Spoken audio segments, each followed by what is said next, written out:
বাংলাদেশ থেকে কম খরচ এবং স্বচ্ছ প্রক্রিয়ায় শ্রমিক নেবে মালয়েশিয়া। যৌথ সংবাদ সম্মেলন, রাজার সঙ্গে সাক্ষাৎ প্রধানমন্ত্রীর। পাহাড়ি ঢলে বন্যার শঙ্কা, জনপদে আতঙ্ক। অতিবৃষ্টির কারণে মোকামে ধান নিয়ে লোকসানের আশঙ্কা কৃষকদের। জুলাই অভ্যুত্থানে কুষ্টিয়ায় ৬ হত্যার ঘটনায় হাসানুল হক ইনুর মামলার রায় ৩০ জুন। গুম খুনের মামলায় জিয়াউলের দেহরক্ষীর জেরা ২৮ জুন। ভোলায় জব্দকৃত ১ কোটি টাকার ইলিশ গায়েব, বিচার বিভাগীয় তদন্তের নির্দেশ হাইকোর্টের।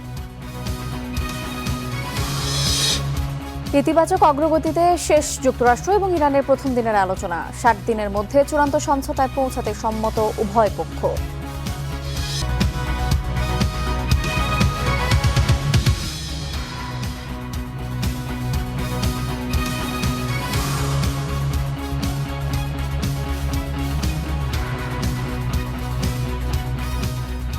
দেখছিলেন শিরোনাম, এবার বিস্তারিত। বাংলাদেশ মালয়েশিয়া সম্পর্ককে নতুন উচ্চতায় নিয়ে যাওয়ার বার্তা দিয়েছেন প্রধানমন্ত্রী তারেক রহমান। পুত্রজায়ায় মালয়েশিয়ার প্রধানমন্ত্রী আনোয়ার ইব্রাহিমের সঙ্গে দ্বিপাক্ষিক বৈঠকে শ্রমবাজার পুনরায় চালু, বাংলাদেশি কর্মীদের বৈধকরণ, বাণিজ্য এবং বিনিয়োগ সম্প্রসারণ, রোহিঙ্গা সংকট সহ পারস্পরিক স্বার্থ সংশ্লিষ্ট নানা বিষয়ে গুরুত্বপূর্ণ আলোচনা হয়। বৈঠক শেষে দুই দেশের মধ্যে একাধিক সমঝোতা স্মারক সই হয়। লাল গালিচা, রাষ্ট্রীয় সম্মান আর দুই বন্ধুত্বপূর্ণ দেশের ভবিষ্যৎ সহযোগিতার নতুন প্রত্যয়। পুত্রজায়ের পেরদানা পুত্রা ভবনে প্রধানমন্ত্রী তারেক রহমানকে উষ্ণ অভ্যর্থনা জানান মালয়েশিয়ার প্রধানমন্ত্রী Anwar Ibrahim. Guard of honour ও দুই দেশের জাতীয় সঙ্গীতের মধ্য দিয়ে সম্পন্ন হয় রাষ্ট্রীয় আনুষ্ঠানিকতা। এরপর শুরু হয় বহুল প্রত্যাশিত দ্বিপাক্ষিক বৈঠক। বন্ধ হয়ে থাকা শ্রমবাজার পুনরায় চালু, বাংলাদেশি কর্মীদের বৈধকরণ, আটকে পড়া কর্মীদের সংকট নিরসনে খোলামেলা আলোচনা করেন দুই নেতা। I requested His Excellency Prime Minister Anwar Ibrahim to consider recruiting more Bangladeshi workers as well as to open the labour market as soon as possible. I also raised issues relating to regularization of illegal workers and the repatriation of the detained Bangladeshi, if possible. We agreed that recruitment should be transparent, fair and equitable. বাণিজ্য সম্প্রসারণ সহ আঞ্চলিক ও আন্তর্জাতিক সহযোগিতা নিয়েও আলোচনা হয় বৈঠকে। Our priority is to create jobs, attract foreign investment and escalate economic growth. We are building a business-friendly environment and creating a new opportunity for investors. আর বাংলাদেশের প্রতি আগ্রহ ও সহযোগিতার পাশাপাশি বন্ধুত্বের বার্তা দেন মালয়েশিয়ার সরকার প্রধান। Of course, through our common effort to try and work in influence to resolve the predicament of refugees, Rohingya. বৈঠক শেষে দুই প্রধানমন্ত্রীর উপস্থিতিতে সংস্কৃতি বিষয়ক সমঝোতা স্মারক স্বাক্ষরিত হয়। পাশাপাশি সন্ত্রাসবাদ দমন বিষয়ে গবেষণা ও সক্ষমতা বৃদ্ধি এবং বিনিয়োগ সহযোগিতা সংক্রান্ত গুরুত্বপূর্ণ দলিল বিনিময় করা হয়। দূর প্রবাসে বসবাসকারী লাখো বাংলাদেশির চোখ আজ পুত্রজায়ার দিকে, কারণ এই বৈঠকের টেবিলেই উঠেছে তাদের স্বপ্ন, তাদের ভবিষ্যৎ ও তাদের পরিবারের গল্প। মালয়েশিয়ার আকাশের নিচে আজ যেন জেগে উঠেছে এক টুকরো বাংলাদেশ। প্রধানমন্ত্রী তারেক রহমানের সফরে হাজার মাইল দূরের দেশ এই মালয়েশিয়ার লাখো প্রবাসী আজ অনুভব করছেন বাংলাদেশ তাদের কাছেই আছে। এই সফর তাই শুধু কূটনীতি নয়, বরং প্রবাসীদের জন্য এক শেকড়ের গভীর টান। পাশাপাশি এই সফর আন্তর্জাতিক সম্পর্ক, বাণিজ্য এবং সহযোগিতার ক্ষেত্রে এক নতুন দুয়ার উন্মোচনের এক অনন্য অধ্যায় হিসেবে পরিগণিত হবে বলছেন প্রবাসীরা। Zakaria Ahmed, star news, Malaysia. Malaysia থেকে বাংলাদেশে বিনিয়োগ নিশ্চিত করাই সরকারের মূল উদ্দেশ্য বলে মন্তব্য করেছেন প্রধানমন্ত্রীর উপদেষ্টা মাহাদে আমিন। জানিয়েছেন, বাণিজ্য সম্প্রসারণ সহ ৯টি বিষয়ে দুই দেশের সরকার প্রধান একমত হয়েছেন। সোমবার দুপুরে মালয়েশিয়ার হোটেল সাংগ্রিলায় আয়োজিত সংবাদ সম্মেলনে এসব কথা বলেছেন তিনি। জানিয়েছেন, বৈশ্বিক শান্তি এবং নিরাপত্তার সহযোগিতায় দুদেশের শীর্ষ নেতা ইতিবাচক আলোচনা করেছেন। এই সফর ফলপ্রসূ হয়েছে বলে উল্লেখ করেছেন প্রধানমন্ত্রীর পররাষ্ট্র উপদেষ্টা হুমায়ুন কবির। এদিন মালয়েশিয়ার রাজা সুলতান ইব্রাহিমের সঙ্গে সাক্ষাৎ করেছেন বাংলাদেশের প্রধানমন্ত্রী তারেক রহমান। প্রধানমন্ত্রীর সঙ্গে সাক্ষাৎ করেন মালয়েশিয়ার 5টি বৃহৎ ব্যবসা প্রতিষ্ঠানের শীর্ষ কর্মকর্তারাও।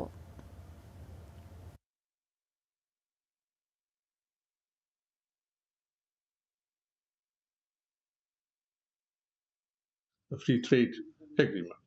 And that possible হয়েছে ওনার এই bilateral ভিজিটে উইথ দি প্রাইম মিনিস্টার, যে এক্সপ্লেইন করবেন গত 15 বছরে কেউ কিন্তু ফ্রি ট্রেড এগ্রিমেন্ট এখনো করতে পারেনি।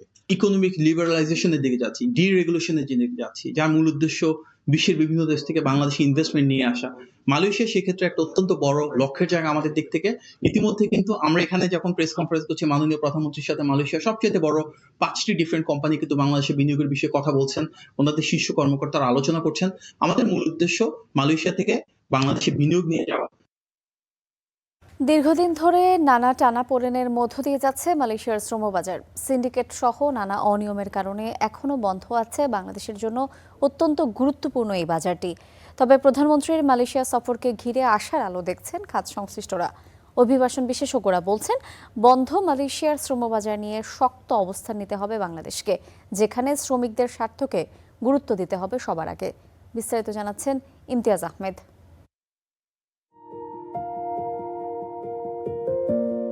1978 সালে মাত্র কয়েকজন কর্মী পাঠানোর মধ্য দিয়ে মালয়েশিয়ার শ্রমবাজারে যে যাত্রা শুরু হয়েছিল তা পরে লাখো মানুষের জীবিকা ও বাংলাদেশে বৈদেশিক মুদ্রা অর্জনের অন্যতম প্রধান উৎসে পরিণত হয়। বর্তমানে প্রায় 13 লাখ বাংলাদেশি কর্মী কাজ করছেন মালয়েশিয়াতে। কিন্তু সম্ভাবনাময় এই বাজারটি নানা অনিয়ম আর অব্যবস্থাপনার কারণে বারবার হোঁচট খেয়েছে। বাংলাদেশের জন্য মালয়েশিয়ার শ্রমবাজার প্রথম বন্ধ হয় 2008 সালে। এরপর 2016 সালে খোলা হলেও দুর্নীতির অভিযোগের মুখে 2018 সালে ফের বন্ধ হয়ে যায়। 2022 সালে বাজারটি আবার খুললেও 2024 সালে একই কারণে আবারও বন্ধ হয়ে যায়। তবে মালয়েশিয়ার শ্রমবাজার বিবেচনায় নতুন করে সেখানে কর্মী চাহিদা আছে কিনা তা খতিয়ে দেখার আহ্বান প্রবাসীদের। সেই সঙ্গে মালয়েশিয়ার বাজারে শুধুমাত্র অদক্ষ শ্রমিক না পাঠিয়ে দক্ষ কর্মী পাঠানোর পরামর্শ তাদের। শ্রমবাজার উন্মুক্ত হওয়াটা যতটুকু গুরুত্বপূর্ণ, ঠিক তেমনি মালয়েশিয়াতে বসবাসরত যে সকল শ্রমিক ভাইরা ইতিমধ্যে আনডকুমেন্টেড হয়ে গেছেন নানাবিধ কারণে, তাদেরকে বৈধকরণ করা এবং তাদেরকে বাংলাদেশে প্রেরণের ব্যবস্থা করার উদ্যোগ সরকার গ্রহণ করবে। শুধুমাত্র মালয়েশিয়াতে শ্রমিক পাঠানো নয়, বর্তমান সরকার এখানে প্রফেশনালদেরকে বিশেষ করে আইটি সেক্টরে পাঠানোর জন্য উদ্যোগ গ্রহণ করবে। মালয়েশিয়াতে বাংলাদেশি শ্রমিকদের জন্য রয়েছে বিশাল একটি শ্রমবাজার, কিন্তু দুর্ভাগ্যের বিষয় এই যে প্রতিনিয়তই বাংলাদেশি শ্রমিকেরা বাংলাদেশি এজেন্টদের দ্বারাই প্রতারণার শিকার হচ্ছে। যেহেতু প্রধানমন্ত্রী মালয়েশিয়াতে আসছেন, উনি এই বিষয়ে মালয়েশিয়া সরকারের সাথে একটি G2G চুক্তি করতে পারে, যাতে বাংলাদেশি শ্রমিকেরা মালয়েশিয়াতে সরকারিভাবে আসতে পারে।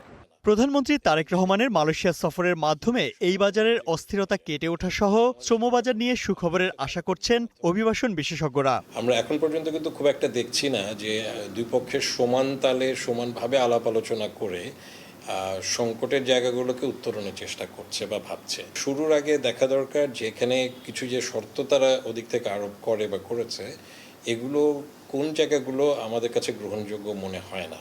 তাহলে আমাদের নীতির সাথে কি আছে এগুলোকে মিলিয়ে ওখানে রিভাইজড কিছু প্রপোজাল বাংলাদেশ দিতে পারে।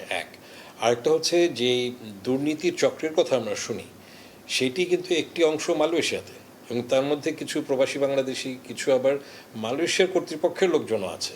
এখন আমাদের জায়গা থেকে যদি আমরা একটু শক্ত অবস্থান নিই, তাতে আমার মনে হয় না যে এটা চূড়ান্তভাবে বন্ধ হয়ে যাওয়ার কোনো জায়গা তৈরি হবে। প্রধানমন্ত্রী তারেক রহমানের দুদিনের মালয়েশিয়া সফরে দেশটির প্রধানমন্ত্রীর সাথে দ্বিপাক্ষিক বৈঠকে শ্রমবাজার সম্প্রসারণ, বাণিজ্য বৃদ্ধি, বিনিয়োগ আকর্ষণ এবং দ্বিপাক্ষিক চুক্তি স্বাক্ষরের মতো গুরুত্বপূর্ণ বিষয়গুলো নিয়ে আলোচনা হতে পারে। Imtiaz Ahmed, star news, Dhaka. অতিবৃষ্টি এবং উজানের ঢলে এবার ব্যাপক ক্ষতির মুখে পড়েছে হাওরের ধান। তাই মানসম্পন্ন ধান মিলছে না ব্রাহ্মণবাড়িয়ার আশুগঞ্জ মোকামে। চাহিদা কমায় লোকসানে পড়েছেন কৃষক এবং ব্যাপারীরা। পাশাপাশি মানসম্পন্ন ধান না পাওয়ায় সরকারের চাল সংগ্রহ অভিযানেও দেখা দিয়েছে অনিশ্চয়তা। দেশের পূর্বাঞ্চলের সর্ববৃহৎ মোকাম ব্রাহ্মণবাড়িয়ার আশুগঞ্জ। হাওড়াঞ্চলের কৃষকদের কাছ থেকে ধান সংগ্রহ করে মেঘনাপাড়ের এই হাটে বিক্রি করেন ব্যবসায়ীরা। জেলার প্রায় 250 চালকলের ধানের যোগান আসে এখান থেকেই। তবে এবার টানা বৃষ্টি ও উজানের ঢলে ডুবেছে হাওরের ধান, এতে নষ্ট হয়েছে গুণগত মান। তাই চালকল মালিকরা ধান নিতে আগ্রহ দেখাচ্ছেন না বলে জানান কৃষক ও ব্যাপারীরা। পার্টি এই ধরে নেওয়া পড়তো না, লেবারেরও লস, আমরা বেচা লস 3 দিন 4 দিনে ঘুরে বেশি মানে সমস্যা হইতাছে। পার্টি কইতাছে এই ধরে নেওয়া পড়তো না, ব্যবহার করতেছে এই ধরে দিয়ে আমরা যান বাস্তব। ধানের কোয়ালিটি অনেক দুর্বল হয়ে গেছে, কালা হইতেছে, সরস হইতেছে, কিন্তু ধান বেচা খুবই খারাপ। ধান যে পরিমাণ হয়েছে, ধানের রং হয়েছে কালা, ধান নিয়ে আমরা শান্তি পাই না, চাল বেচা কিনা করতাম পারি না। এই ধান নিয়ে আমরা লড়া দশার মাঝে আছি। ধান থেকে উৎপাদিত চালে দুর্গন্ধের পাশাপাশি দেখা যাচ্ছে লালচে বর্ণ। তাই এসব চাল সরকারি খাদ্য গুদামে গ্রহণের দাবি জানিয়েছেন চালকল মালিকরা। ধানের মধ্যে পুরা ফুল গন্ধ করে, চাউলের মধ্যে পুরা ফুল গন্ধ করে, ভাত খাওয়ার মতন নয়। সরকারে যদি আমাদেরকে সহযোগিতা করে, সহযোগিতা মানে আমাদের চাউলগুলা, নিয়ম চাউলগুলা যেমন গুডাউনে ঢুকায় আমাদের বিলগুলা পাস করে দিলে আমাদের ব্যাংকের টাকাও বুঝাইতে পারি, আমাদের সব দিক দিয়ে উপকার হয়। তবে নির্ধারিত মানদণ্ডের বাইরে চাল গ্রহণের সুযোগ নেই বলে জানান খাদ্য কর্মকর্তা। আমাদের কর্তৃপক্ষকে সাথে কথা বলতে, ওনারাও প্রায় কথা বলে আমাদের কর্তৃপক্ষ একটা ডিসিশন, হয়তো যদি ধান একেবারেই ভালো দান না পায় বা হাওড়া অঞ্চলের এই লালচে ধানটা, যে চালটা লালচে, সেটা কর্তৃপক্ষ বিবেচনা করতে পারে। চলতি বড় মৌসুমে ব্রাহ্মণবাড়িয়ায় 11,055 টন ধান এবং 69,272 টন সিদ্ধ চাল ও 4,993 টন আতপ চাল সংগ্রহের লক্ষ্যমাত্রা নির্ধারণ করেছে খাদ্য বিভাগ। Desk report, star news. উত্তরাঞ্চলে প্লাবন পরিস্থিতির উন্নতি হয়েছে, তবে নদী তীরবর্তী নিম্নাঞ্চলের মানুষের দুর্ভোগ এখনো কাটেনি। বিভিন্ন সবজি ক্ষেত এবং ধানের বীজতলা তলিয়ে থাকায় ধরেছে পচন। অন্যদিকে পানি বাড়ছে সুরমা সহ বেশ কিছু নদ নদীতে। এতে সিলেট, সুনামগঞ্জ সহ হাওড়াঞ্চলে বন্যার শঙ্কা রয়েছে। নতুন করে বৃষ্টিপাত ও পাহাড়ি ঢল না থাকায় উত্তরের 4 জেলার নদ নদীর পানি কমতে শুরু করেছে। এতে বন্যা পরিস্থিতির কিছুটা উন্নতি হয়েছে। পানি কমায় জেগে উঠেছে ফসলের মাঠ, ধানের বীজতলা। তবে কয়েকদিন তলিয়ে থাকায় লালমনিরহাটের চরাঞ্চলে তিল, তিসি আর পাটের ক্ষেতে দেখা দিয়েছে পচন। ঘাস পচে যাওয়ায় দেখা দিয়েছে গোখাদ্যের সংকট। রোববারের তুলনায় সুনামগঞ্জে বৃষ্টি আর উজানের ঢলের পানি নামার তীব্রতা কমেছে নদ নদীর পানি। তবে পানি বাড়ছে হাওড়াঞ্চলে। ভারতের মেঘালয় ও চেরাপুঞ্জিতে ভারী বর্ষণের পূর্বাভাস থাকায় নতুন করে পরিস্থিতির অবনতির শঙ্কা বন্যা পূর্বাভাস কেন্দ্রে। এদিকে বৃষ্টিপাত ও পাহাড়ি ঢল না থাকায় শেরপুরের নদ নদীর পানিও কমতে শুরু করেছে। বন্যা পরিস্থিতির উন্নতি হলেও নিচু অঞ্চল এখনও জলমগ্ন, ভোগান্তিতে নিম্নাঞ্চলের বাসিন্দারা। এদিকে সিলেটের সুরমাসহ বিভিন্ন নদ নদীর পানি বাড়ায় বন্যার শঙ্কা স্থানীয়দের। Desk report, star news. আইনশৃঙ্খলা পরিস্থিতি নিয়ন্ত্রণে ঢাকা সহ 6 জেলায় সেনাবাহিনী মোতায়েনের সিদ্ধান্ত নিয়েছে স্বরাষ্ট্র মন্ত্রণালয়। এ নিয়ে বিস্তারিত জানতে সচিবালয়ে সরাসরি যুক্ত হচ্ছেন সহকর্মী মাহাদি হাসান। মাহাদি, আমাদেরকে জানাবেন যে হঠাৎ করে দেশের 6 জেলায় কেন সেনাবাহিনী মোতায়েন করা হচ্ছে, সিদ্ধান্ত কেন নিয়েছে স্বরাষ্ট্র মন্ত্রণালয়, বিশেষ কি কারণ রয়েছে আপনি জানতে পেরেছেন কিনা, এবং সার্বিকভাবে দেশের আইনশৃঙ্খলা পরিস্থিতি নিয়ন্ত্রণে স্বরাষ্ট্র মন্ত্রণালয় কি পদক্ষেপ নিয়েছে, বিস্তারিত জানাবেন। ইমা, আপনাকে ধন্যবাদ। যেমনটা বলছিলেন যে আসলে কি পরিস্থিতিতে বা কোন পরিস্থিতির কারণে আসলে এমন ধরনের সেনা মোতায়েনের ঘটনা ঘটার প্রয়োজনীয়তা হলো, সেটি জানার জন্যই মূলত আমরা স্বরাষ্ট্র মন্ত্রণালয়ে এখন আছি। স্বরাষ্ট্রমন্ত্রীও কথা বলবেন, তিনি একটি মিটিংয়ে রয়েছেন, সেখান থেকে বের হলে আমাদের সঙ্গে কথা বলবেন এবং এই বিষয়ে আসলে বিস্তারিত জানাবেন আসলে কেন এই সেনা মোতায়েনের প্রয়োজনীয়তা হলো। তার আগে বলে রাখি যে কিছুক্ষণ আগে এই প্রজ্ঞাপনটি জারি করা হয়েছে স্বরাষ্ট্র মন্ত্রণালয় থেকে এবং সেখানে বলা হয়েছে যে মূলত আগামী 23 তারিখ কার্যক্রম নিষিদ্ধ আওয়ামী লীগের প্রতিষ্ঠা বার্ষিকী, সেই প্রতিষ্ঠা বার্ষিকী উপলক্ষে আওয়ামী লীগের নিষিদ্ধ থাকা আওয়ামী লীগের নেতাকর্মীরা বেশ কিছুদিন ধরেই বিচ্ছিন্নভাবে নানা ধরনের কর্মসূচি পালন করছিল। বিশেষ করে কিছু কিছু জায়গায় কিছু সংঘর্ষের ঘটনাও ঘটেছে। তো এরকম অবস্থাতেই মূলত সারা দেশের আইন শৃঙ্খলা পরিস্থিতি যেন নির্বিঘ্ন থাকে, কোনো ধরনের বিশৃঙ্খলা যাতে তৈরি না হয়, সেটার জন্যই মূলত স্বরাষ্ট্র মন্ত্রণালয়ের পক্ষ থেকে এর আগে স্বরাষ্ট্রমন্ত্রী নিজেও জানিয়েছিলেন যে আইন শৃঙ্খলা বাহিনীকে সতর্ক রাখা হয়েছে এবং তারা যে কোনো ধরনের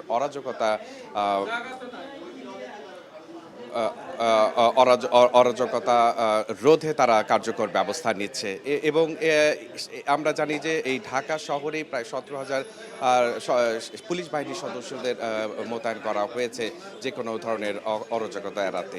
তো সে জায়গা থেকে এমন পরিস্থিতির মধ্যে আসলে সেনা মোতায়েনের খবরটি এলো, যেটি আগামী 22 অর্থাৎ এই 22 তারিখ থেকে 30 তারিখ পর্যন্ত এই সেনা মোতায়েনটি থাকবে এবং 6টি জেলার কথা যেটি বলা হচ্ছে এর মধ্যে রয়েছে ঢাকা, চট্টগ্রাম, নারায়ণগঞ্জ, গাজীপুর, রয়েছে আপনার ফরিদপুর। আমরা অপেক্ষা করছি মূলত এই স্বরাষ্ট্র মন্ত্রণালয়ে স্বরাষ্ট্রমন্ত্রী তিনি যখন বেরিয়ে আসবেন এবং আমাদের সঙ্গে কথা বলবেন, আমরা আসলে বিস্তারিত আরও তথ্য তুলে ধরতে পারবো আসলে কি কারণে সেনা মোতায়েনের মতো এমন ঘটনা ঘটল। ইমা। মাহাদি, আপনাকে অসংখ্য ধন্যবাদ। দর্শক, যেমনটি বলছিলাম যে সিলেটের বিভিন্ন অঞ্চলে বন্যা পরিস্থিতির খবর জানাচ্ছিলাম আপনাদেরকে। বন্যা পরিস্থিতির সবশেষ খবর জানাতে এই মুহূর্তে সুনামগঞ্জ থেকে আমাদের সঙ্গে সরাসরি যুক্ত হচ্ছেন সহকর্মী আমির মাহবুব। আমির, সবশেষ পরিস্থিতি কি? নতুন করে ভারী বর্ষণ বা উজানের ঢলের শঙ্কা রয়েছে কিনা? বন্যায় একজনের ভেসে যাওয়ার খবর পাওয়া যাচ্ছে, আপনার কাছে কি তথ্য আছে আমাদেরকে বিস্তারিত জানাবেন।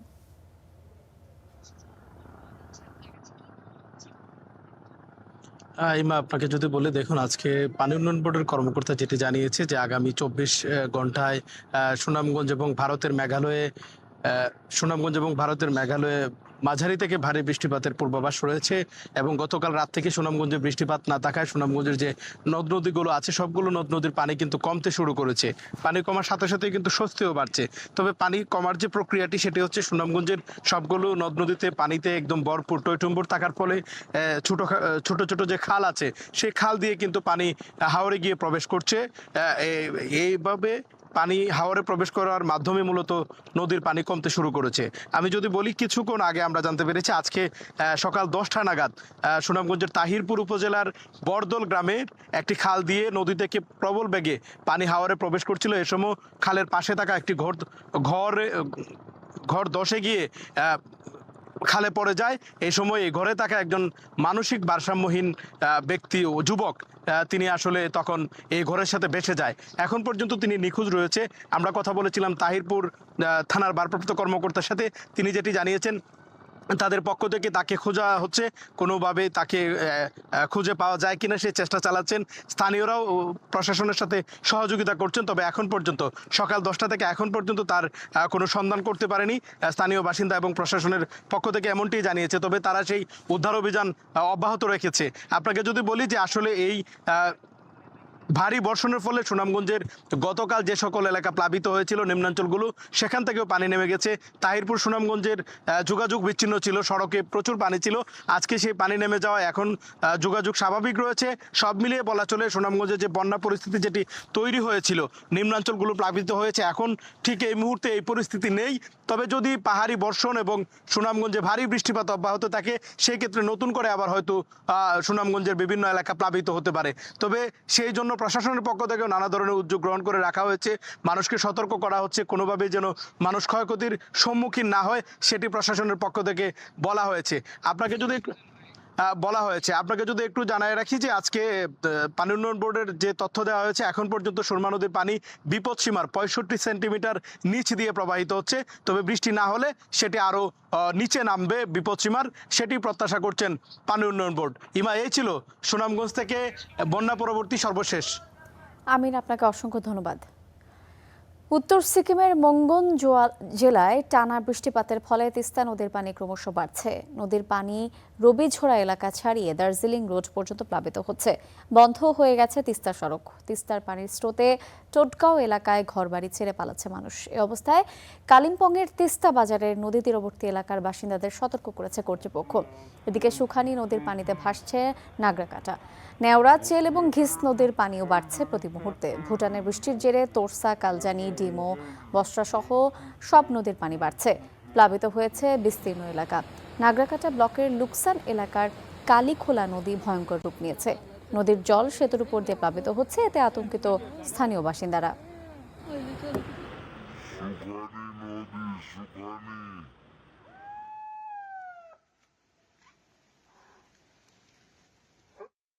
জুলাই আন্দোলনের সময় কুষ্টিয়ায় 6 জনকে হত্যাসহ সংঘটিত মানবতা বিরোধী অপরাধের ঘটনায় জাসদ সভাপতি হাসানুল হক ইনুর মামলার রায় 30 জুন ঘোষণা করা হবে।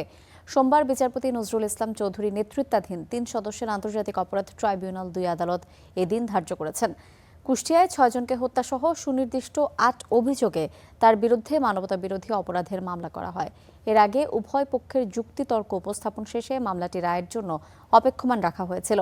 গত বছরের 25 সেপ্টেম্বর হাসানুল হক ইনুর বিরুদ্ধে আনুষ্ঠানিক অভিযোগ দাখিল করে প্রসিকিউশন। 1 ডিসেম্বর এই মামলায় সাক্ষ্য গ্রহণ শুরু হয়। মামলায় তার বিরুদ্ধে 8টি সুনির্দিষ্ট অভিযোগ আনা হয়। প্রসিকিউশনের দাবি, মানবতা বিরোধী অপরাধের ঘটনায় তৎকালীন প্রধানমন্ত্রী শেখ হাসিনাকে উস্কানি এবং প্ররোচনা দেন ইনু। এছাড়া শতাধিক গুম খুনের মামলায় জিয়াউল আহসানের বিরুদ্ধে সাক্ষ্য দেয়া দেহরক্ষী ইমরুল কায়েসের জেরা 28 জুন হবে বলে জানিয়েছেন ট্রাইব্যুনাল।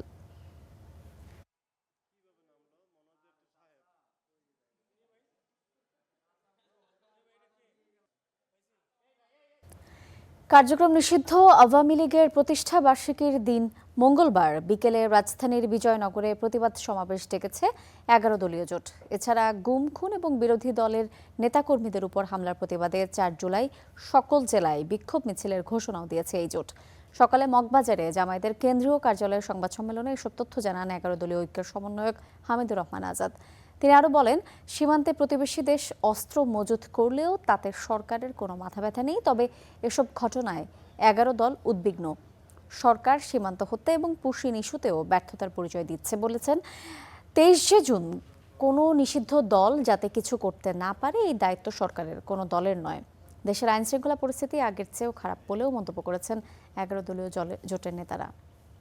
বিজয়নগরে আমাদের শীর্ষ নেতৃবৃন্দের উপস্থিতিতে আওয়ামী ফ্যাসিস্টদের বিভিন্ন সময়ে তাদের দ্বারা যে সকল ঘটনা সংঘটিত হয়েছে, সকল গুম খুন হত্যাকাণ্ডের বিচার দাবিতে আগামীকাল রাজধানীতে বিজয়নগরে সেই মুক্ত মাঠে আমরা প্রতিবাদ সমাবেশ করব ইনশাআল্লাহ। ভোলায় জব্দকৃত 1 কোটি টাকার ইলিশ গায়েবের বিষয়ে বিচার বিভাগীয় তদন্তের নির্দেশ দিয়েছেন হাইকোর্ট। সোমবার দুপুরে এই নির্দেশ দিয়েছেন আদালত।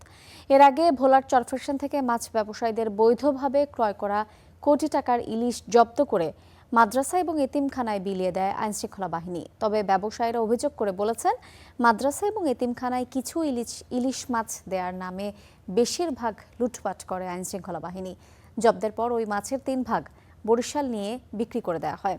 তারা বলেন, ভোলা থেকে ঢাকায় পরিবহনের সময় 3টি ট্রাক বোঝাই ইলিশ মাছ জব্দ করে কোস্টগার্ডের দক্ষিণ জোনের অপারেশন টিম। ওই মাছের ক্রয় মূল্য ছিল প্রায় 1 কোটি টাকা। ক্ষতিপূরণ সহ হয়রানির বিচার দাবি করে জেলা প্রশাসক বরাবর লিখিত আবেদন করেন মৎস্য আড়ত মালিক সমিতি। এরই পরিপ্রেক্ষিতে হাইকোর্টে এই বিচার বিভাগীয় তদন্তের নির্দেশ দেন।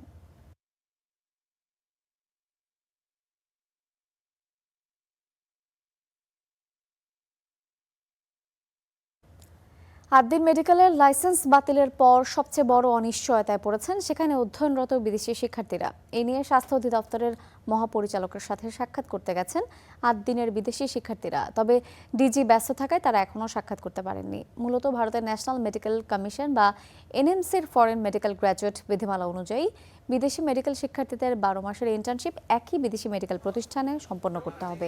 এছাড়া পুরো শিক্ষা এবং ইন্টার্নশিপ একই দেশ এবং একই প্রতিষ্ঠানে সম্পন্ন হওয়া বাধ্যতামূলক। এই অবস্থায় আদ্দিন মেডিকেলের কার্যক্রম বন্ধ হয়ে যাওয়ায় শিক্ষার্থীরা ভোগান্তির মুখে পড়েছেন। এসব শিক্ষার্থীরা নিজ দেশে চিকিৎসক হিসেবে নিবন্ধন পাওয়ার ক্ষেত্রে জটিলতা তৈরির আশঙ্কা দেখিয়ে স্বাস্থ্য অধিদপ্তরে লিখিত আবেদন দিবেন।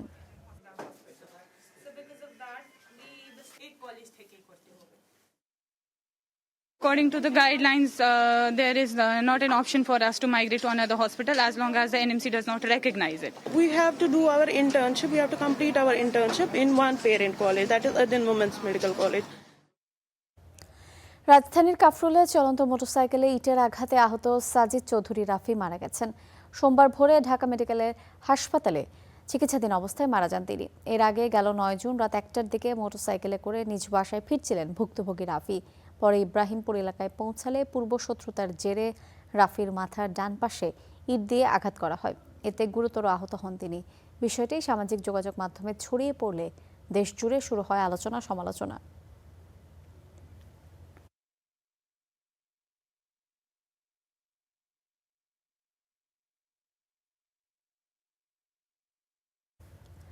চাঁদাবাজির ঘটনায় আটক বিএনপির সংসদ সদস্য আজহারুল ইসলাম মান্নানের ছেলে খায়রুল ইসলাম সজীবকে মুচলেকা দিয়ে ছেড়ে দেওয়া হয়েছে।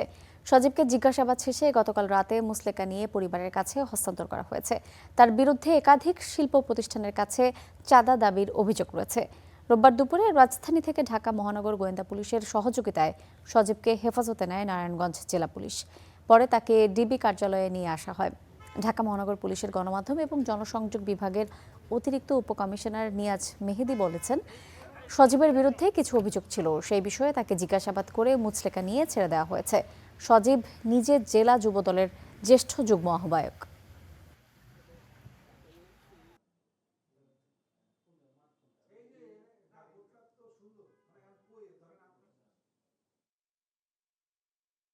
সজীব নামের এক ছেলেকে নারায়ণগঞ্জ ডিবি প্রথমে আটক করে, তারপরে সেখান থেকে আমাদের ঢাকা মহানগর পুলিশের ডিবি তারা নিয়ে আসে এবং গতকাল রাত 1টার দিকে তাকে মুচলেকা দিয়ে আত্মীয় স্বজনের কাছে হস্তান্তর করা হয়েছে।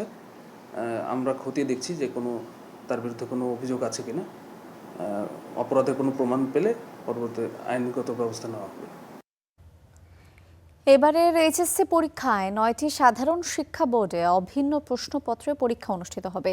এছাড়া মাদ্রাসা এবং কারিগরি শিক্ষা বোর্ড সহ মোট 11টি বোর্ডে যেসব বিষয়ে পাঠ্যক্রম এবং বিষয়বস্তু অভিন্ন সেসব বিষয়েও একই প্রশ্নপত্রে পরীক্ষা নেওয়া হবে। সোমবার নোয়াখালী বিজ্ঞান এবং প্রযুক্তি বিশ্ববিদ্যালয়ের 20তম প্রতিষ্ঠাবার্ষিকী এবং ডিনস ও ভাইস চ্যান্সেলর অ্যাওয়ার্ড প্রদান অনুষ্ঠানের প্রধান অতিথির বক্তব্যে এসব তথ্য জানিয়েছেন শিক্ষামন্ত্রী ডক্টর আনম এহসানুল হক মিলন। তিনি বলেছেন, আগামী 3 মাসের মধ্যে প্রাথমিক বিদ্যালয়ে প্রধান শিক্ষক এবং সহকারী শিক্ষক সহ প্রায় 50,000 শিক্ষক নিয়োগের উদ্যোগ নেওয়া হবে। শিক্ষামন্ত্রী আরও জানিয়েছেন, 2027-28 অর্থ বছরে শিক্ষা খাতে জিডিপির 3.5% এবং পরবর্তী অর্থ বছরে জিডিপির 4% বরাদ্দ দেওয়ার লক্ষ্যে কাজ করছে সরকার। অনুষ্ঠানে বিভিন্ন ক্ষেত্রে কৃতিত্বের স্বীকৃতি হিসেবে 51 জনকে ডিনস এবং ভাইস চ্যান্সেলর অ্যাওয়ার্ড প্রদান করা হয়। রাজনৈতিক অস্থিরতা বড় করে 9টি বোর্ড একত্রে পরীক্ষা দিবে একই প্রশ্নতে। আগে আলাদা আলাদা বোর্ডের পরীক্ষা হতো। আগামী দিনে মাদ্রাসার এবং সাধারণ শিক্ষার যেই সাবজেক্টগুলো একক, অর্থাৎ বাংলা, ইংরেজি, অঙ্ক, ফিজিক্স, কেমিস্ট্রি, ম্যাথমেটিক্স বা অ্যাকাউন্টিং, ইকোনমিক্স, সোশ্যোলজি, যে সমস্ত সাবজেক্টগুলি একক কমন, সেই কমন সাবজেক্টগুলো কমন প্রশ্ন করা হবে। আমরা চাই না শিক্ষার মধ্যে কোনো বৈষম্য।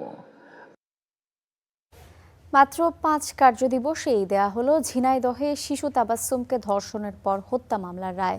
এতে আসামি আবু তাহেরকে মৃত্যুদণ্ড দিয়েছেন আদালত। সেই সাথে 5 লাখ টাকাও অর্থদণ্ড দেওয়া হয়েছে তাকে। রায়ে সন্তোষ জানিয়েছে শিশুটির পরিবার। ঝিনাইদহের বাদুরগাছা গ্রামে 4 বছরের তাবাসসুমকে ধর্ষণের পর শ্বাসরোধে হত্যা করা হয়। সোমবার আলোচিত সেই ঘটনার রায় দেন বিচারক।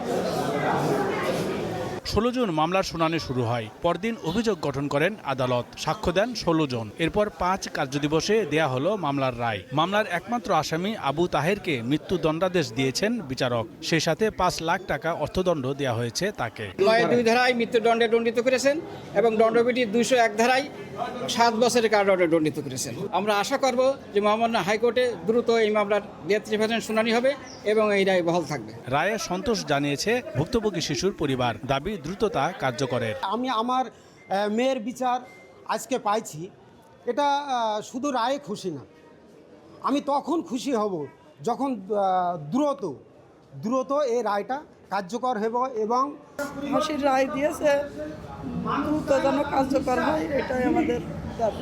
ঝিনাইদহের মহেশপুরে বাড়ি তাবাসসুমের, তবে বাবার কর্মসূত্রে থাকতো কালীগঞ্জে। Desk report, star news. শুধু রাজনীতির গণতন্ত্রায়নের সুফল সাধারণ মানুষ পাবে না, অর্থনীতির গণতন্ত্রায়ন জরুরি বলে মন্তব্য করেছেন অর্থমন্ত্রী আমির খসরু মাহমুদ চৌধুরী। প্রস্তাবিত বাজেট এবং রাজস্ব লক্ষ্যমাত্রা নিয়ে সেন্টার ফর গভর্নেন্স স্টাডিজ আয়োজিত আলোচনা সভায় এসব কথা বলেন অর্থমন্ত্রী। আলোচনায় অর্থনীতিবিদ ডক্টর আবু আহমেদ বলেছেন, আমলাদের দুর্নীতি, আমদানি রপ্তানি জটিলতা কমানো সহ সরকারি নানা খাতের সমস্যা সমাধান না হলে রাজস্ব দিতে জনগণের আগ্রহ বাড়বে না। এদিকে আরেক অর্থনীতিবিদ এবং র্যাপিড চেয়ারম্যান আব্দুর রাজ্জাক বলেছেন, বাজেটে শুভঙ্করের ফাঁকি আছে। প্রধান অতিথির বক্তব্যে অর্থমন্ত্রী আরও বলেছেন, মূলধারার অর্থনীতির বাইরে থাকা উদ্যোক্তাদের অর্থনীতিতে অন্তর্ভুক্ত করতে বাজেটে ক্রিয়েটিভ ইকোনমি অন্তর্ভুক্ত করেছে সরকার। অংশগ্রহণ করে সরকার গঠন করবে, নির্বাচন হবে। বিগত বছরগুলোতে অর্থনীতিটা হয়ে গিয়েছিল মোটামুটি একটা পৃষ্ঠপোষকতার অর্থনীতি, একটা প্যাট্রোনাইজেশনের একটা অর্থনীতি একদিকে, অন্যদিকে হচ্ছে একটা অর্গানাইজড গ্রুপ যারা, তাদের এখানে একটা সুযোগ ছিল। অর্গানাইজড গ্রুপটা অলওয়েজ তাদের বিষয়গুলো তারা প্রেসারে রাখতে পারে, আর একটা প্যাট্রোনাইজড গ্রুপ। আর এর বাইরে সাধারণ মানুষ, সাধারণ ব্যবসায়ী যারা আছে, তাদের স্পেসটা অনেক শ্রিঙ্ক করে গেছে। দ্রুত পরিচালনা পর্ষদ গঠন সহ 7 দফা দাবি আদায়ে বাংলাদেশ ব্যাংক ঘেরাও করেছে ইসলামী ব্যাংক সচেতন গ্রাহক ফোরাম। সোমবার দুপুরে মতিঝিল শাপলা চত্বরে অবস্থান নেন আন্দোলনকারীরা। বলেন, ব্যাংক লুটেরা হিসেবে অভিযোগ আছে কিংবা তাদের সহযোগী এমন কাউকে নতুন পর্ষদে যুক্ত করা যাবে না। দাবি আদায়ে আন্দোলন অব্যাহত রেখেছে ইসলামী ব্যাংক সচেতন গ্রাহক ফোরাম। সোমবার বেলা 11টায় মতিঝিলে ইসলামী ব্যাংকের সামনে অবস্থান নেয় আন্দোলনকারীরা। এ সময় বক্তারা দাবি জানান, সৎ, দক্ষ ও পেশাদার ব্যক্তিদের সমন্বয়ে ইসলামী ব্যাংকের পরিচালনা পর্ষদ গঠন করতে হবে। অভিযোগ করেন, পর্ষদ গঠন নিয়ে বিলম্ব করছে বাংলাদেশ ব্যাংক। ইসলামী ব্যাংকের সামনে আর কোনদিন পা রাখার চেষ্টা করবেন না। সহযোগীদেরকে যদি আবার ইসলামী ব্যাংকের বোর্ড গঠন করার কার্যক্রমের সঙ্গে জড়িত করার কোন ন্যূনতম চিন্তা থাকে, তাই এদেশের 3.5 কোটি গ্রাহক প্রতিরোধ করবে ইনশাআল্লাহ। পরে বাংলাদেশ ব্যাংকের দিকে পদযাত্রা করেন তারা। অবস্থান নেন কেন্দ্রীয় ব্যাংকের সামনে মতিঝিল শাপলা চত্বরে। ইসলামী ব্যাংক যদি ধ্বংসের দ্বার প্রান্তে চলে যায়, তাহলে এই দেশের অর্থনীতি ধ্বংস হয়ে যাবে। আর এই দেশের অর্থনীতি যদি দুর্দশার মধ্যে পতিত হয়, তাহলে আজকে যারা ক্ষমতাসীন সরকার আছেন, আপনারা দেশ পরিচালনায় ব্যর্থতা হওয়ার দায়িত্ব আপনাদের উপর বর্তাবে। কেন্দ্রীয় ব্যাংক বলছে, ইসলামী ব্যাংকের পরিচালনা পর্ষদ গঠনের কাজ চলমান রয়েছে। পর্ষদের সৎ ও দক্ষ ব্যক্তিরা অগ্রাধিকার পাবে বলে আশ্বস্ত করা হয়। আমরা আশা করছি দ্রুততম সময়ে একটি নিরপেক্ষ, সৎ এবং যোগ্য ব্যক্তির সমন্বয়ে একটি পূর্ণাঙ্গ পর্ষদ ইসলামী ব্যাংকের জন্য দেখতে পাবো, যেই পর্ষদ সকল রাজনৈতিক ধ্যান ধারণার ঊর্ধ্বে উঠে ব্যাংকিং এবং দেশের আর্থিক খাতের বিষয় বিবেচনা করেই এই ব্যাংকটি পরিচালনায় ম্যানেজমেন্টকে নীতিগত এবং অন্যান্য যে ধরনের সহযোগিতা দরকার তা প্রদান করবে। ইসলামী ব্যাংকে অস্থিরতা অব্যাহত থাকলে ব্যাংক খাতে নেতিবাচক প্রভাব পড়ার শঙ্কার কথা তুলে ধরে সব পক্ষকে সংযত থাকার আহ্বান জানিয়েছে বাংলাদেশ ব্যাংক। ইসলামী ব্যাংকের গ্রাহকদের কাছে ওয়ালিদ সাকিব, স্টার নিউজ, ঢাকা। চট্টগ্রামে শরিয়া ভিত্তিক 6টি ব্যাংক এবং আভিভা ফাইন্যান্স থেকে চাকরিচ্যুত কর্মকর্তা কর্মচারীরা তাদের পুনর্বহালের দাবিতে মানববন্ধন এবং বিক্ষোভ সমাবেশ করেছেন। অন্যায়ভাবে ছাঁটাইয়ের মুখে পড়েছেন বলে অভিযোগ করেছেন তারা। বকেয়া বেতন সহ স্বপদে পুনর্বহালের দাবি জানানো হয়েছে। চট্টগ্রামে মানববন্ধন ও অবস্থান কর্মসূচি পালন করেছেন 6টি ইসলামী ধারার ব্যাংক ও আভিভা ফাইন্যান্সের চাকরিচ্যুত কর্মকর্তা কর্মচারীরা। সোমবার সকাল 9:30টায় নগরীর কোতোয়ালি এলাকায় বাংলাদেশ ব্যাংকের আঞ্চলিক কার্যালয়ের সামনে এই কর্মসূচি পালন করেন তারা। আন্দোলনকারীরা বাংলাদেশ ব্যাংকের সামনে প্রায় 2 ঘন্টা অবস্থান করেন। এ সময় তারা দাবি করেন, অন্যায়ভাবে তাদের চাকরিচ্যুত করা হয়েছে। এরা একটা নির্দিষ্ট দলের লোকদেরকে চাকরিতে বহাল করার জন্য আমাদেরকে টার্মিনেশন করছে। আমাদেরকে অযোগ্য বলতো, তাহলে আমরা 4 বছর কিভাবে সার্ভিস দিয়েছি। যাদেরকে জোরপূর্বক টার্মিনেট করা হয়েছে শুধুমাত্র তারা দলীয় এজেন্ডা বাস্তবায়ন এবং দলীয় কর্মীদেরকে নিয়োগ দেওয়ার জন্য। তারা বলেন, চাকরিচ্যুত হওয়ায় হাজারো পরিবার অনিশ্চয়তার মধ্যে দিন পার করছে। এ সময় তারা এসব প্রতিষ্ঠানের পরিচালনা পর্ষদ পুনর্গঠনেরও দাবি জানান। আমরা আজকে 9 মাস খুবই মানবতর জীবন যাপন করছি। আমরা চাই আমাদের চাকরিতে পুনর্বহাল করা হোক। আমাদের এটা যদি সরকারের কাছে আমাদের অনুরোধ এটা যদি পুনর্বহাল না করা হয় তাহলে আমাদের বৃহত্তর কর্মসূচি আমরা পরবর্তীতে ঘোষণা করব। অবস্থান কর্মসূচির পর কোতোয়ালি মোড় থেকে বিক্ষোভ মিছিলটি বের হয়ে নিউ মার্কেট এলাকায় গিয়ে শেষ হয়। Syed Tammim Mahmud, star news, Chittagong.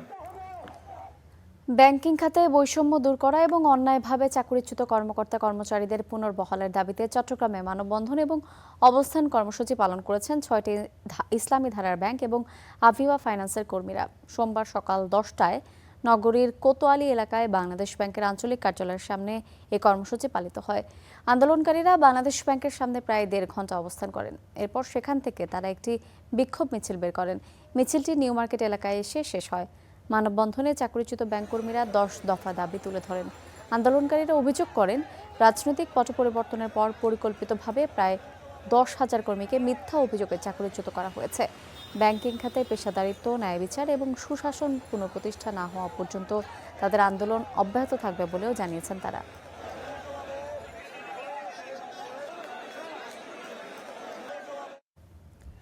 সিগারেটের কর কাঠামো সংস্কার করা হলে 5 লাখ ধূমপান ছাড়তে উৎসাহিত হবে। এতে সরকারের রাজস্ব আয় 85,000 কোটি টাকায় পৌঁছাতে পারে বলে জানিয়েছে গবেষণা প্রতিষ্ঠান পিপিআরসি।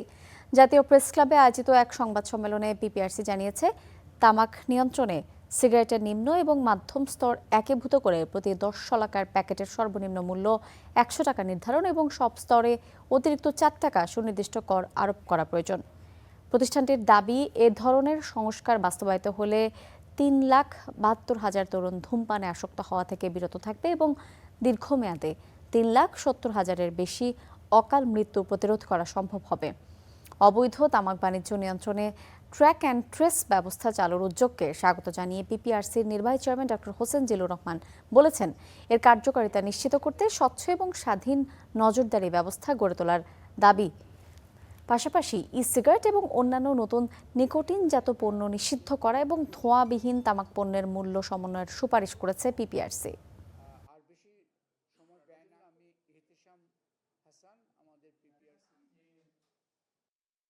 তামাকে রেভিনিউ 1,000 কোটি করলেন, আবার ওদিকে 100 বেড শয্যা বানাতে হচ্ছে উপজেলায় ওই হার্ট পেশেন্টের জায়গা করার জন্য। একদিকে আপনি রেভিনিউ আয় করছেন, আরেকদিকে খরচের বোঝাটা বাড়াচ্ছেন। এই খরচের বোঝাটা যদি না বাড়াতে চান, সেখানে আমাদের ক্যালকুলেশন বলছে 85,000 কোটি টাকা বছরে কিন্তু ওই হেলথ এনসিডি বার্ডেন থেকে করা সম্ভব। জিনের মাধ্যমে অলৌকিক সমাধানের আশায় হাতের তালু পুড়ে হাসপাতালে ভর্তি হচ্ছেন অনেকে। প্রতারক এই চক্রের ধোঁকায় কারো কারো কাটা পড়ছে হাতের আঙুল। দীর্ঘমেয়াদী ক্ষতি হচ্ছে স্নায়ুর, দেখা দিচ্ছে শারীরিক নানা জটিলতা। আর প্রতারক চক্র হাতিয়ে নিচ্ছে লাখ লাখ টাকা। ভয়াবহ এই প্রতারক চক্রের বিস্তারিত জানাচ্ছেন সহকর্মী নাজমুল হাসান। চাকরি পরীক্ষায় উত্তীর্ণ হতে অলৌকিক সমাধানের আশায় দুর্বিষহ এক অভিজ্ঞতার সাক্ষী রাজধানীর শ্যামলীর এই তরুণী। পরীক্ষা ভালো হবে এসে এইসব বললো। বলার পর আমাকে বললো তোর কাছে কি আছে এসে, মানে যখন ওটা হাতে দিল তখন মানে খুব জ্বালাপোড়া হলো। মানে জ্বালাপোড়া হলে তারপর মানে আমি চিৎকার দিতে চাইলাম, কিন্তু সে শুনলো না করলো। চিৎকার দিবে না, যদি চিৎকার দেশ তাহলে তো নাক মুখ দিয়ে ব্লাডের সাথে মারা যাবে। জাতীয় বার্ন ও প্লাস্টিক সার্জারি ইনস্টিটিউটে গেল 1 বছরে একই রকম পোড়া ঘা নিয়ে ভর্তি হয়েছেন হাজারের উপরে। কারো কারো কেটে ফেলতে হয়েছে হাতের আঙুল। তারপর বলছে যে 4 চামচের 1 চামচ চিনি পটাশের লাগে মিক্স করো, তারপর 2 চামচ পানি গ্লাস থেকে হাতে দিতে, তারপর পুড়ে গেছে। বলে এরকম অ্যাড থাকে না যে স্বামী স্ত্রীর মধ্যে মিল করে দেয়, এরকম একটা অ্যাড দেখা আমি ওইখানে ওনার সাথে যোগাযোগ করার পরে উনি আমাকে বলছিল যে এই পটাশ চিনি এগুলো আনতে। ইমার্জেন্সিতে নেওয়ার পরে ফেরা বলছিল আত্রা কাইতে ভালো দেওয়ার লেগে। আপনার একবারে মনে করেন উপরে চামড়া গুলি আছে না, এটা একবারে ফুজে গেছে গা, একবারে কালো হয়ে গেছে গা। এটা আপনার কাইতে উপরে চামড়াটা আগে উড়েছে। সকল সমস্যার সমাধান ও মনের আশা পূরণের দাবি করে অফলাইন অনলাইনে বিজ্ঞাপন দিচ্ছে এক শ্রেণীর প্রতারক। ভালোবাসার মানুষ বশীকরণ কিংবা সংসার টিকিয়ে রাখা সহ জীবনের নানান রকম সমস্যা নিয়ে অসংখ্য মানুষ যোগাযোগ করছে বিভিন্ন হুজুর, তান্ত্রিক কিংবা কবিরাজদের সঙ্গে, কিন্তু অলৌকিক সেই সমাধানের আশা অনেকের জীবনে হয়ে উঠছে ভয়ঙ্কর রকমের দুঃস্বপ্ন। এমন বিজ্ঞাপনে ভুলে যারাই এই প্রতারকদের শরণাপন্ন হচ্ছেন, জিনের মাধ্যমে অলৌকিক সমাধানের কথা বলে তাদের হাতের তালুতে দেয়া হচ্ছে পটাশিয়াম পারম্যাঙ্গানেট ও চিনি। প্রতারকরা বলছে এটি তালুতে যত বেশি সময় ধরে রাখবে তত সন্তুষ্ট হবে জিন, এতে দ্রুতই হবে মুশকিল আসান। তবে উল্টো মুশকিলে পড়ছেন প্রতারিতরা। চিনি ও পটাশিয়াম পারম্যাঙ্গানেটের বিক্রিয়ায় তীব্র তাপ উৎপন্ন হয়ে পুড়ে যায় হাতের তালু। তখন প্রতারকরা জানায় জিন অসন্তুষ্ট হয়েছে, তাকে মিষ্টি খাওয়াতে হবে, এজন্য হাতিয়ে নেয় বিপুল পরিমাণ টাকা। সমস্যা তো হচ্ছে কি আগে জিন চালান দিয়া দেখা লাগতো, এজন্য আগে হচ্ছে গিয়ে বিকাশে 2000 টাকা পাঠাই দিবেন, তারপরে হচ্ছে কি আপনার নাম আর আপনার 2টা ছবি পাঠাবেন। তবে এই ক্ষত শুধু চামড়ায় সীমাবদ্ধ থাকে না, কারো কারো স্নায়ু, রক্তনালী ও মাংসপেশিও ক্ষতিগ্রস্ত হচ্ছে। পটাশিয়াম পারম্যাঙ্গানেট যেহেতু হাই টেম্পারেচার আর যেহেতু এটা ধরে থাকে, পেইন হলে বুঝবেন যে এটা কাজ করতেছে, তখন শক্ত করে ধরে থাকবেন। তখন এই কাজ হওয়ার আশায় তখন শত কষ্ট সত্ত্বেও সেটাকে আঁকড়ে ধরে থাকে, সুতরাং সেই ক্ষেত্রে বার্নটা ডিপ হয়ে যায়। চিকিৎসকরা বলছেন এমন প্রতারণার শিকার হয়ে বেশিরভাগ রোগী আসছেন ঢাকার বাইরে থেকে। Nazmul Hasan, star news, Dhaka. দেশের বাইরের খবর। লেবাননে ইসরায়েলি হামলা বন্ধে যৌথ ডিকনফ্লিকশন সেল বা সংঘাত নিরসন কেন্দ্র গঠন করতে যাচ্ছে যুক্তরাষ্ট্র এবং ইরান। সুইজারল্যান্ডে দুই দেশের উচ্চ পর্যায়ের আলোচনার প্রথম দিনে এতে সম্মত হয় দুই দেশ। এছাড়া মধ্যস্থতাকারী পাকিস্তান এবং কাতার জানিয়েছে চূড়ান্ত সমঝোতায় পৌঁছাতে উভয় পক্ষ একটি রোডম্যাপে সম্মত হওয়ার পাশাপাশি আলোচনায় ইতিবাচক অগ্রগতি হয়েছে। এদিকে ইসরায়েলের প্রতিরক্ষা মন্ত্রী বলেছেন, প্রয়োজন হলে দক্ষিণ লেবাননে ইসরায়েলি বাহিনীর উপস্থিতি অব্যাহত থাকবে। অন্যদিকে যুদ্ধবিরতি লঙ্ঘনের যেকোনো প্রচেষ্টার মোকাবেলার ঘোষণা দিয়েছে হিজবুল্লাহ।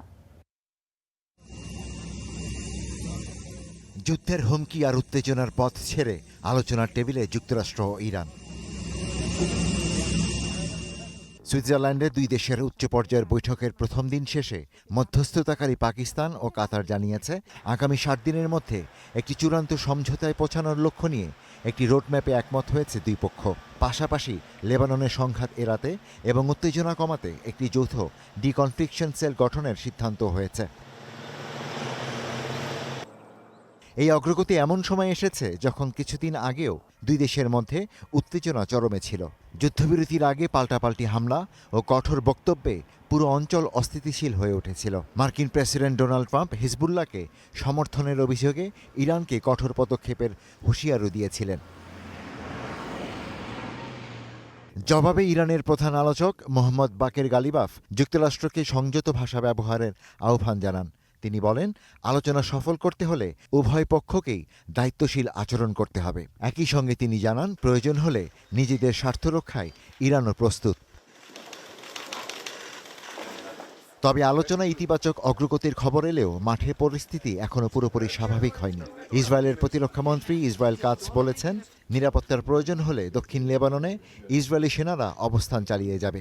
অন্যদিকে যুদ্ধবিরতি লঙ্ঘনের যে কোনো চেষ্টার বিরুদ্ধে জবাব দেওয়ার হুঁশিয়ারি দিয়েছে হিজবুল্লাহ।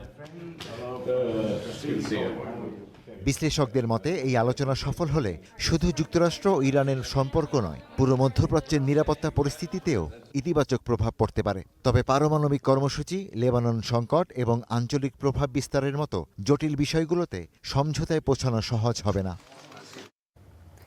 দর্শক, এই মুহূর্তে স্বরাষ্ট্রমন্ত্রী কথা বলছেন। বিষয় হচ্ছে বাংলাদেশের 6 জেলায় সেনা মোতায়েন।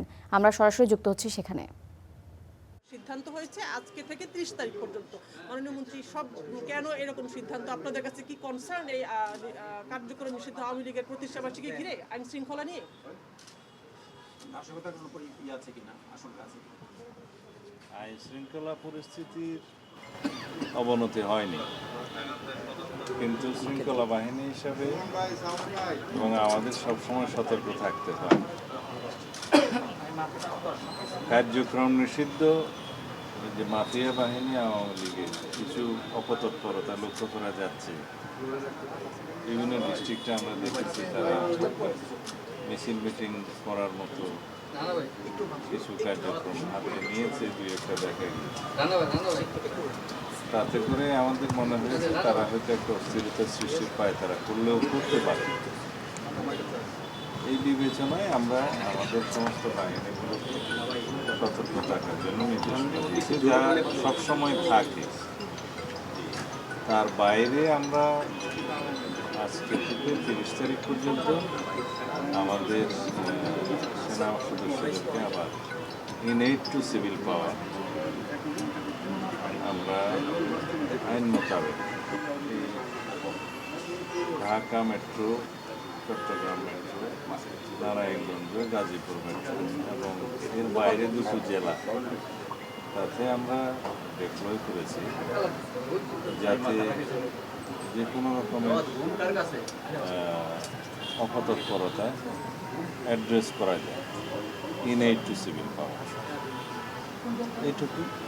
মাননীয় মন্ত্রী, যেখানে পুলিশকে সরকার আরো পুলিশের প্রতি যে অনাস্থা তৈরি হয়েছে, সাধারণ মানুষের আস্থায় নিতে চাচ্ছে, সেখানে সেনাবাহিনী তুলে দেওয়ার প্রক্রিয়া শুরু হয়, আবার 6 জেলায় সেনা মোতায়েনের সিদ্ধান্ত। এখানে আস্থা অনাস্থার প্রশ্ন আসে কেন? আমাদের পুলিশ বাহিনী যে সমস্ত কৃতিত্বপূর্ণ কার্যকলাপ করেছে, অ্যাচিভমেন্ট আছে, সবগুলোর জন্য আমরা পুরস্কৃত করেছি।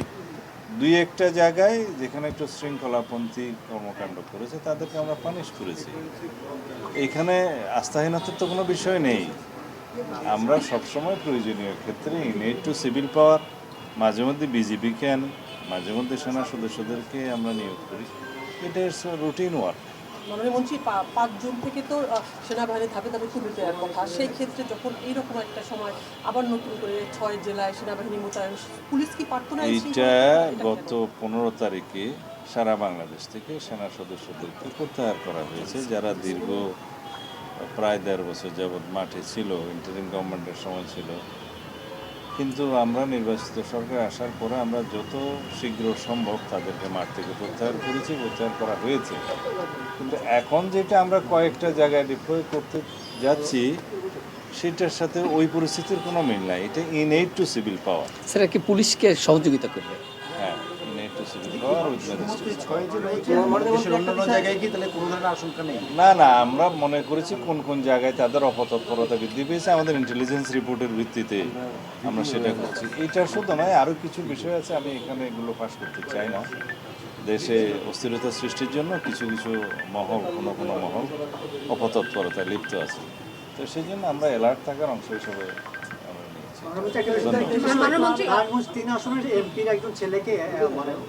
নিয়ে আসা হয়েছিল, জিজ্ঞাসাবাদ করে মুসলিমকে ডেকে আবার ছেড়ে দেওয়া হয়েছে। আসলে মেসেজটা কি, তাকে কি অভিযোগ আনা হয়েছিল, পুলিশ ছেড়েই বা দিল কেন? আসলে নারায়ণগঞ্জ 3 আসনের এমপির ছেলের কি কোনো বিশেষ অধিকার আছে? আইনের চোখে সবাই সমান।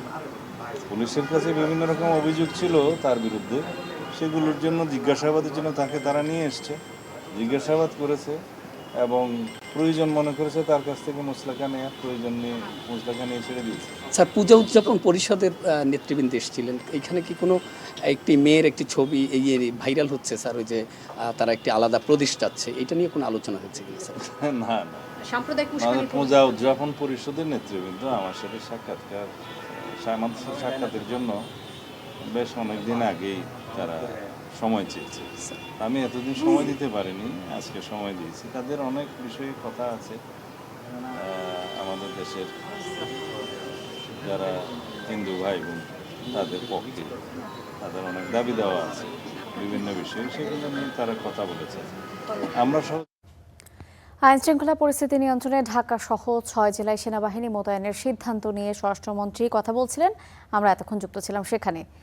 এই ছিল স্টার নিউজ প্রাইমে। এতক্ষণ সাথে থাকার জন্য ধন্যবাদ।